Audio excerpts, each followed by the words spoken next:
कबीर विचार गोष्ठी का मतलब ये नहीं है सनात साहिब जी कि कबीर की माँ कौन थी, कबीर का पिता कौन था, कबीर की पत्नी कौन थी।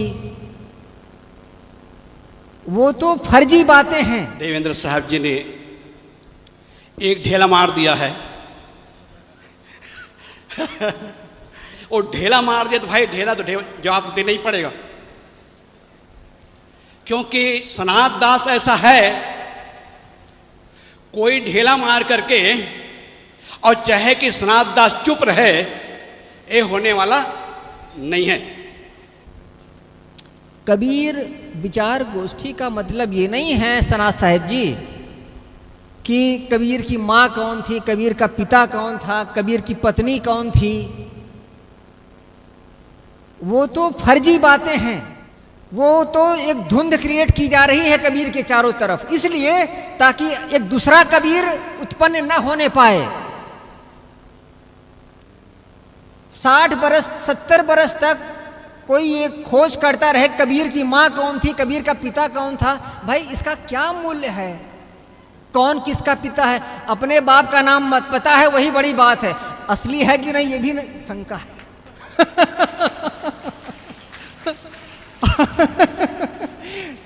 रजिस्टर में नाम कोई और पूछो मां से कोई और, उसके बारे में निर्णय नहीं है। और एक 600 साल पहले के आदमी के बारे में हम चर्चा करके समय बर्बाद करें? जो असली मुद्दा है उस मुद्दे तक आना है कि ये जो कबीर जैसी दुर्घटनाएं हैं ये होती रहें, ये होती रहें, कबीर जैसे लोग होते रहें। ये जो मुक्त हवा का झोंका था तू, किसी ने लिखा है कबीर के लिए। हम एक बार मैं यहाँ पर बैठा हुआ था तो एक संत ने कहा, जब कबीर का नाम लो तो ये बोलो संत सम्राट सदगुरु कबीर साहेब, बिना इसके उनका नाम न लो। मैंने कहा बच्चा जब अपनी माँ को बुलाता है तो माँ ही कहता है मारे, और कुछ नहीं बोलता। सिर्फ और नाम में साहेब जोड़ दें, नाम में सदगुरु जोड़ दें, इससे कोई बड़ी बात नहीं होती। कबीर एक व्यक्ति नहीं, कबीर एक विचारधारा है। और सब लोग कबीर की चर्चा करते हैं, कबीर का नाम लिए बगैर भी।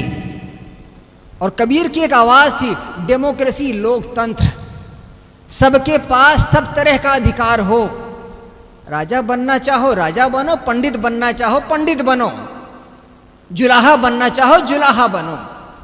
यही कबीर 600 साल पहले कहते थे और यही हिंदुस्तान में आज की तारीख में हो रहा है। तो यह हिंदुस्तान का समाज है, इसमें अप भी है, इसमें डाउन भी है, इसमें गिराव भी है, इसमें उठान भी है।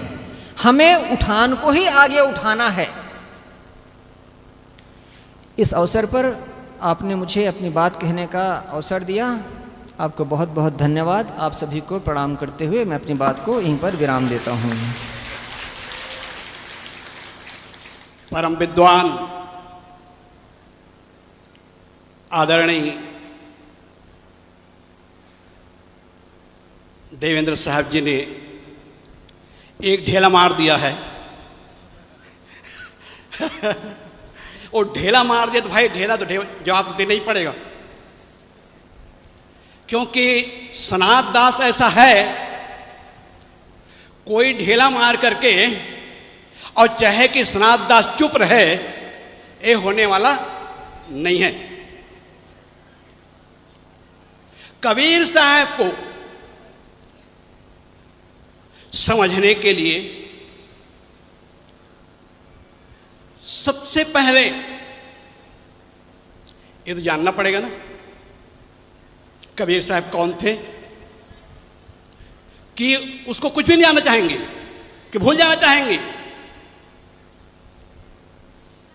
सनात दास ने कबीर एक खोज, जन्म और माता पिता लिखी और उसमें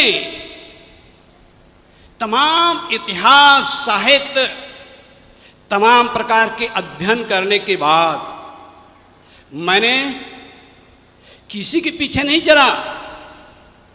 हमारी परंपरा क्या कह रही है, हमारे गुरुजन क्या कह रहे हैं, साहित्यकार क्या क्या कह रहे हैं, कबीर साहब क्या कह रहे हैं, मैं इस पर बल दिया है। मैंने नहीं कहा कबीर साहब कह रहे हैं मैं जुल्हा हूं, और एक बार नहीं 18 बार अपने आप को जुल्हा कहा है। सनातन दास ने नहीं कहा है, लेकिन हम कबीर को जुल्हा नहीं रहने देते हैं। कबीर को ब्राह्मण के संतान बताते हैं, ब्राह्मणी संतान बताते हैं। कबीर पंथ के 3 विद्वान, ब्रह्मलीन मुनि, जागू मठ के महात्मा और लिवडी सौराष्ट्र वाले तपसी साहब, इन विद्वानों ने अपने ग्रंथ में लिखा कबीर ब्राह्मण थे। इतने छोटे मोटे ब्राह्मण नहीं थे, शुक्ला ब्राह्मण थे। पिता का नाम दिवाकर दत्त, माता का नाम अन्नपूर्णा था। हम पढ़ते हैं, जवाब क्यों नहीं देते हैं?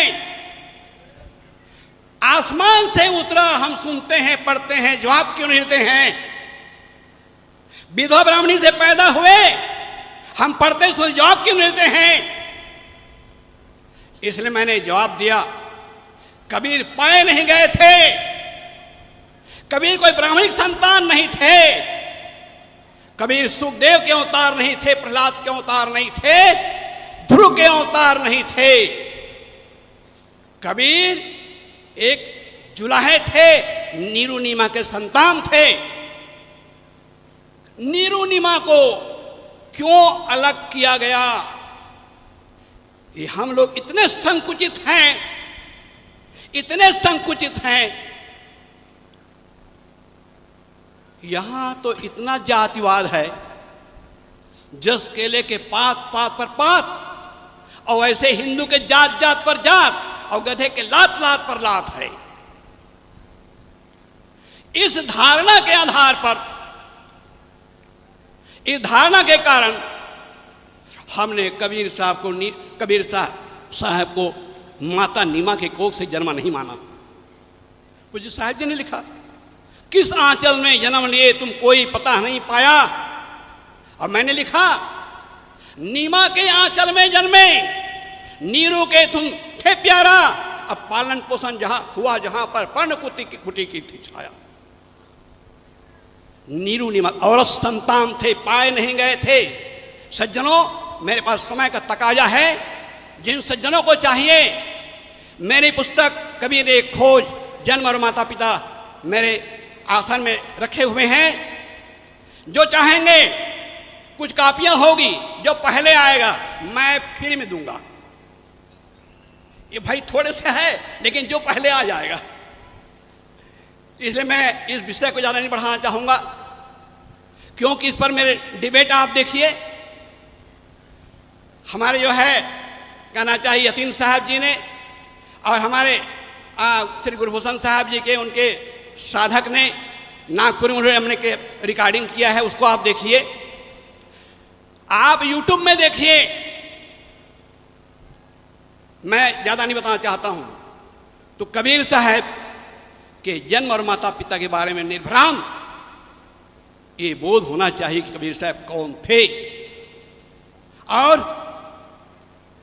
कबीर साहब गुरु कौन थे।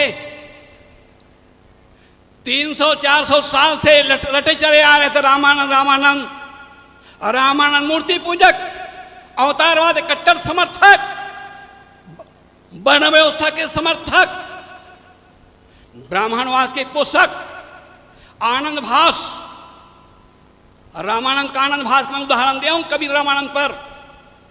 जिनको पढ़ना है, मेरी पुस्तक पढ़ें कबीर रामानंद। प्रवचन में बहुत बातें कहने का समय नहीं मिलता है, इसलिए मैं सूत्र रूप में बता रहा हूँ। जिनको पढ़ना है, मेरी पुस्तक पढ़ें कबीर और रामानंद। मैंने प्रश्न उठाया है, आज के वैज्ञानिक युग में जहां समता और समानता कानून बना हुआ है, आज कोई शंकराचार्य, कोई माधवाचार्य, कोई रामानुजाचार्य और कोई रामानंदाचार्य किसी जुलाहे को, कोई चमार को, भंगी को शिष्य बनने का आप तैयार नहीं है, तो आज से 700 साल पहले रामानंद ने कबीर जुलाहा को चेला कैसे बनाया? ये मेरा ज्वलंत सवाल है, और इसलिए इस पर भी मैं ज्यादा बोलना नहीं चाहूंगा। जिनको देखना है पुस्तक देखेंगे। अब आइए, कबीर कैसे थे? सज्जनों, कबीर गूंगों की आवाज थे। हम गूंगे बहरे का जीवन जी रहे थे। दास प्रथा थी, आदमी बेचे खरीदे जाते थे, और जिनको खरीद के लाया जाता था उनको इतनी यातनाएं दी जाती थी, अगर मर गए कह अपने भाग से मर गया। उस पर कोई 302 का मुकदमा नहीं चलता था। ऐसे पीड़ा आज हम जो गरज के बोल रहे हैं ना, अगर मनु का काला कानून चला होता तो जीभ काट ली जाती। मैं यही नहीं कह रहा हूं, गौतम धर्म सूत्र का वो श्लोक देखिए, अथहास वेद मुसुन्न तत्पुरुषभ्याम स्रोत पर पूर्णम उदाहरे जिभ्या से धारण शरीर भेदा।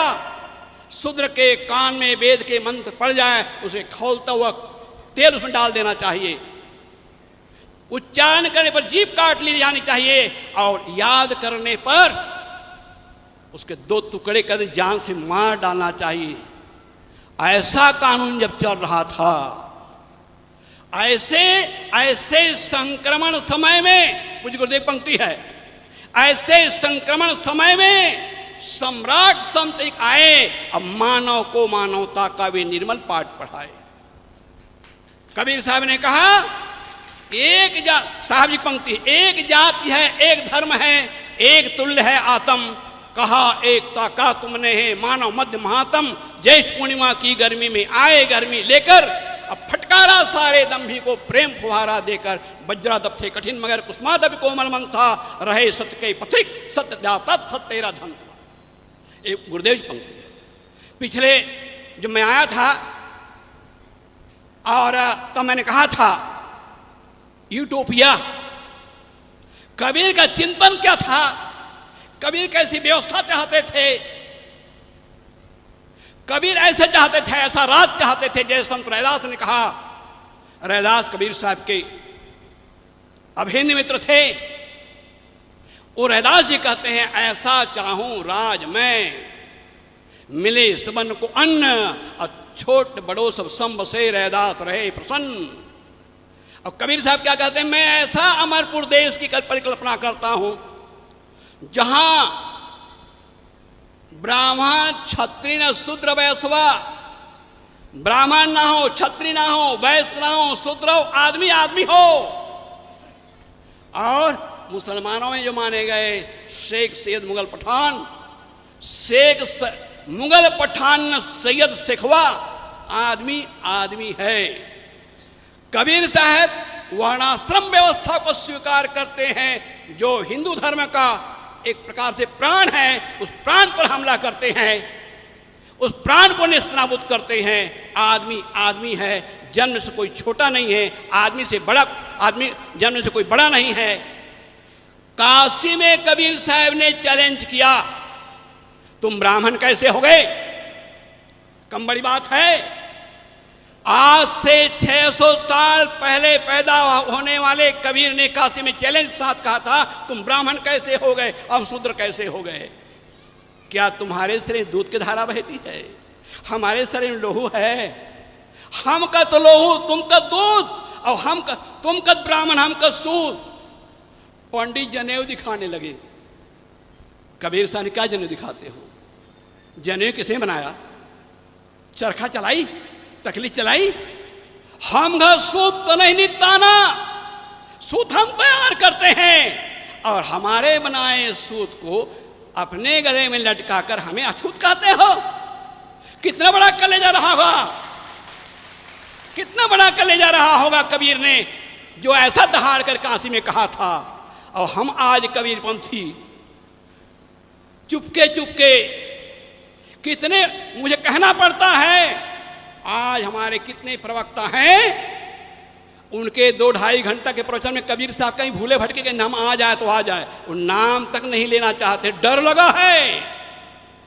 अपने आश्रम का नाम तक भी कबीर साहब के नाम पर नहीं। यहां तो मैं पारक संस्थान को धन्यवाद देता हूं, कबीर पारक संस्थान, कबीर पारक संस्थान, नया पारा, और सूरत, सब जगह कबीर साहब का नाम लगा। लेकिन कितने कबीर पंथी हैं, बड़े बड़े आचार्य कहलाने वाले, अपने आश्रम का नाम कबीर साहब के नाम पर रखने में शर्म लगती है। खाए खसम का गाय भी इनका भेष धारण के कबीर साहब का, कबीर साहब के नाम पर खा रहे हो, रोटी खा रहे हो, और कबीर का नाम लेकर लाज लगती है, चुल्लू भर पानी में डूब मरना चाहिए। अभी हमारे शास्त्री ने कहा कबीर साहब पंक्ति तो नहीं है, लेकिन भाव कबीर साहब का है, मैं सच्चे पथ का राही हूं, कह सकता दिन को रात नहीं, और ईमान बे दो टुकड़ों में यहां मेरी बस की बात नहीं। सनातन दास जब तक उसके सांस में एक सांस भी रहेगा, खून का एक कतरा रहेगा, अन्याय के विरुद्ध संघर्ष करता रहेगा और आवाज बुलंदी करते रहेगा।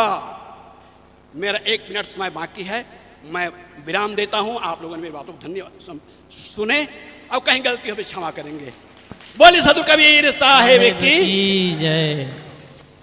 श्रद्धेय संत श्री सनातन साहब जी बड़े क्रांतिकारी विचारक हैं, और अभी आप लोग सुन रहे थे, मज़ा भी आ रहा था। लेकिन बहुत सारी बातें यह है कि उस समय में जो था, आज वैसी परिस्थिति नहीं है। कबीर साहब ने जो जीवन निर्माण संबंधी बातें जो समाज को दी है, उस पर चल करके कल्याण किया जा सकता है। राग द्वेष में उलझ करके अपने मन को मलिन और उलझा करके जीना ठीक नहीं है। ठीक है, ऐसी बातें जहाँ आती है वहाँ संघर्ष करिए, सामना कीजिए, लेकिन खास चीज है, हम बाह्य प्रपंचों से ज़्यादा उलझते दुखी नहीं है, हम अपने मानसिक द्वंद्व से ज़्यादा उलझते हैं, अपने राग द्वेष से ज़्यादा दुखी हैं। कोई दूसरा दुख देने वाला नहीं है। यदि आप ना चाहें तो कोई दुनिया में किसी की ताकत नहीं जो आपको दुख दे सके। पहले परिस्थिति बिल्कुल अलग थी, आज ऐसा कुछ नहीं है, बहुत कुछ सुधार हो गया। हम कह सकते हैं कबीर विचारों की ये सच्ची विजय है कि वैसे संविधान बना और बहुत कुछ परिवर्तन हो चुका है। लेकिन पुरानी बातों को लेकर करके एक खून खौलाना भी ठीक नहीं लगता मुझे तो। अपने जीवन को देखना खास चीज, अपने जीवन में परिवर्तन आए, मानसिक परिवर्तन हो, हम इसी जीवन में शांति और सुकून को महसूस कर सकें, ये जीवन की विशेषता होगी। और सदगुरु कबीर का यही अंतिम संदेश भी है।